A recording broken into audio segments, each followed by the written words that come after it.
பாஜக மூத்த தலைவர் தமிழிசை சவுந்தரராஜன் சற்று முன் செய்தியாளர்களை சந்தித்தார். அந்த காட்சிகளை பார்க்கலாம். அவுட் ஆஃப் கண்ட்ரோலா தமிழக மக்களின் அவுட் ஆஃப் கண்ட்ரோலா அண்ணன் ஸ்டாலின் இன்னொரு 10-11 மாசத்துல போக போறார் என்பதை மிக பதற்றத்தோடு அவர் வெளிப்படுத்துகிறார்.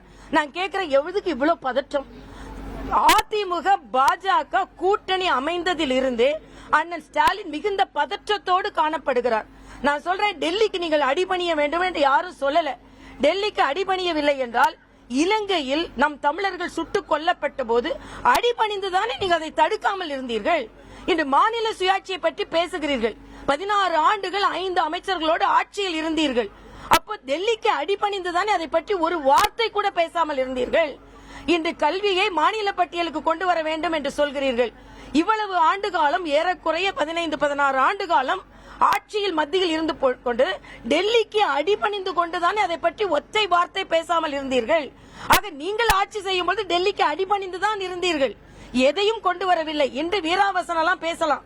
இன்னைக்கு ஷா என்னை ஒன்றும் எந்த ஷாவும் ஒன்று செய்ய முடியாதுன்றாரு.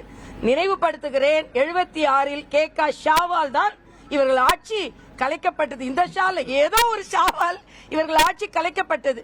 இந்திய வரலாற்றிலேயே ஊழலுக்கு ஒரு முறையும் தேச விரோதத்திற்கு ஒரு முறையும் 2 முறை ஒரு ஆட்சி கலைக்கப்பட்டிருக்கிறது என்றால் அது திராவிட முன்னேற்ற கழக ஆட்சி. அதனால இன்னைக்கு இதையெல்லாம் அவர்கள் பேசிக் கொண்டிருப்பதை விட என்னொன்று சொல்கிறார். நாங்கள் தொகுதி வரையறைக்கு ஒரு கேள்வி கேட்டோம், அதுக்கு பதில் இல்ல. மரியாதைக்குரிய அமித்ஷா அவர்கள் பதில் சொல்லிவிட்டார். உங்களுக்கு புரியவில்லை என்றால் நாங்கள் என்ன செய்வது?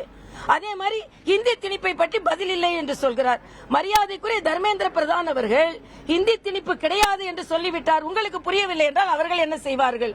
அதனால் புரிந்தும் புரியாதது மாறியும் தெரிந்தும் தெரியாதது மாறியும் ஆக பதற்றத்தில் பதற்றம் இல்லாததை மாறியும் இன்று முதலமைச்சர் அவர்கள் மிகுந்த பதற்றத்தோடு இருக்கிறார்கள். பதற்றம் வேண்டாம் முதலமைச்சர் அவர்களே, ஒரு 11 மாதம் பொறுத்திருங்கள், நாங்கள் ஆட்சிக்கு வருவோம். அதற்கு பின்பு என்னெல்லாம் தமிழக மக்களுக்கு கொண்டு வர வேண்டுமோ அதையெல்லாம் கொண்டு வருவோம். எப்ப பார்த்தால் மோதல் போக்கு இருந்தால் எப்படி? நான் கேட்கிறேன், நிதியை பற்றி பேசுகிறீர்கள், ஏன் நிதி ஆயோக் கூட்டத்திற்கு போகவில்லை? ஒரு மாநிலத்தின் நிதி கட்டமைப்பை முழுவதுமாக விவாதிப்பது நிதி ஆயோக், அதுக்கு நான் போக மாட்டேன். அதே மாதிரி இலங்கையில் இன்று தமிழக மீனவர்களை பற்றி பேசுகிறீர்கள். தமிழக மீனவர்கள் பிரச்சனையும் இந்த இலங்கை மண் இந்தியாவிற்கு எதிராக பயன்படாது என்று இலங்கை அதிபரிடம் இருந்து உறுதிப்பாட்டை வாங்கிவிட்டு வந்த மரியாதைக்குரிய பிரதமரை ஏன் வரவேற்கவில்லை? எனக்கு எல்லாவற்றையும் அண்ணன் ஸ்டாலினோட நடவடிக்கை பார்த்தால் நேரடியாக கேசிஆர் நடவடிக்கை பார்த்தது போலவே இருக்கிறது. நினைவலைகள் அப்படியே சுற்றி சுற்றி வருகிறது.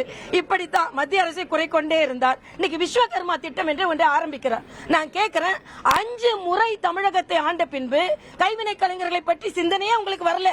மரியாதைக்குரிய மோடி அவர்கள் ஒரு திட்டத்தை கொண்டு வந்தவுடன் அவசரமாக கைவினை கலைஞர்களுக்காக ஒரு திட்டத்தை கொண்டு வருகிறீர்கள்.